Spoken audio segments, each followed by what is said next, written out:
I haven't covered Smash Brothers in a while, but with E3 right around the corner and a lot of DLC theories and leaks and speculation running around, it's all going to either live or die at E3. So before we move into the next phase of Smash DLC speculation, I wanted to go through some of the theories and leaks that have been floating around and discuss them with you. First of all, one of the more interesting theories in my opinion is the Google theory, or the Brad theory. To my knowledge, this theory began on the Papa Genos Discord. Papa Genos is a YouTuber that does similar content to what I do, but instead of anime games, he does Smash Brothers. And his Discord is filled with people who talk about Smash Bros every day. And those lovely people spotted something very interesting about the Google search engine. The effects of this were replicatable for some time, though I don't believe they can be replicated today, although I haven't spent a lot of time looking into that if I'm being entirely honest. What happens is while you're on the European search engine, and you search for specifically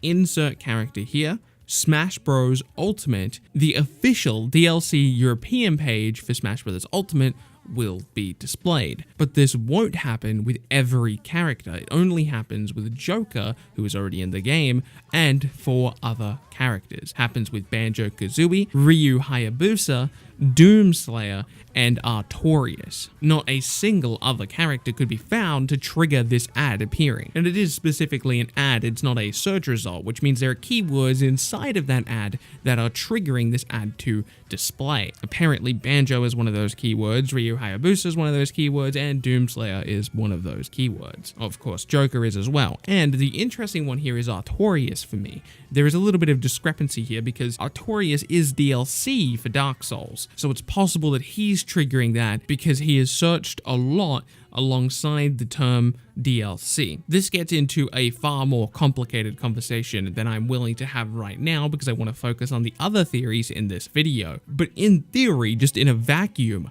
I think this theory makes a lot of sense. The fact that you can only get 4 characters to trigger it, and those 4 characters seem pretty plausible for Smash DLC. Banjo Kazooie, of course, is a highly requested character. Ryu Hayabusa is an iconic character. Doomslayer is, of course, very, very iconic. And Artorias is a Dark Souls rep, which is more of a modern rep, but I wouldn't be shocked to see it. The next theory, or in this case a leak, was completely separate from that. There was a leaker claiming to have seen the E3 Direct, and he said that the Direct opens up with Cloud fighting in a Coliseum, only to have Sora challenge him. This one seems pretty unlikely to me because it has Sora in it. Interestingly, this same leaker says the Direct ends with the reveal of Banjo, which sounds impossible to me because I think if you would have Sora and Banjo in your E3 presentation, you would want to end with Sora rather than beginning with him. I think you would want to start with Banjo and then end with Sora. Another quote-unquote leak was this screenshot of a trailer revealing Porky as a playable character. But I don't think we're going to get a first-party character, and even if we were to get a first-party character, I don't think it would be Porky. Also, this image right here is pretty fakeable. Even me, who has very limited Photoshop knowledge, could probably come up with something pretty close to this. It would take me time, but I could do it. And my Photoshop knowledge only comes from making YouTube thumbnails. So here's where it gets interesting.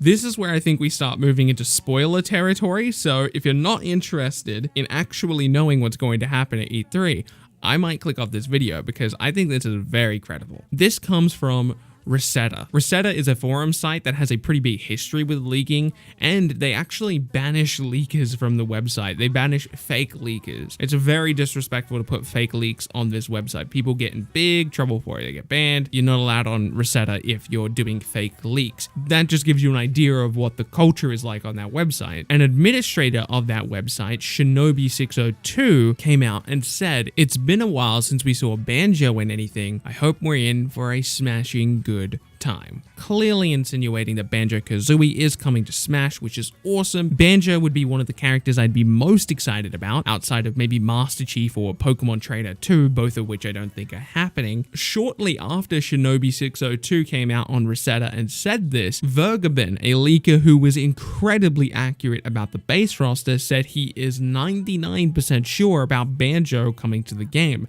and that he is still very confident about Erdrick. Moving outside of the realm of leaks for a moment and moving back into theories, there is a fairly prominent theory, the Mii costume theory. This theory states because of the Mii costumes that we got in the first pack, and the fact that they're tied to the same company as the actual DLC character, the Mii costumes that were removed from the game in Smash 4 will be released in Smash Ultimate alongside DLC characters, meaning that we would have to get one character from each of the following companies: Square Enix, Capcom, and Bandai Namco. The fourth and final slot is still unaccounted for in this theory, but the Mii costume theory seems to plug in perfectly with this Banjo and Erdrick stuff, because of course Erdrick would be the Square rep and Banjo would be that fourth and final slot, meaning that the two remaining DLC characters would be a Namco and a Capcom rep. Super interesting stuff going into E3. Right now, I would say my predictions are probably Erdrick and Banjo. I don't know if one of them would release that day. If I had to guess, I would say that Erdrick would come out on that day because he is probably less exciting to the Western audience and you'd make them wait for Banjo-Kazooie, but we'll have to wait and see. I'm definitely very confident about Banjo. I think Banjo's happening at E3 and I'm very excited about that. If you enjoyed this video, I'd really appreciate it if you left a like and subscribe to keep up to date with content like this. My name has been Bilbzy and I'll see you in the next video.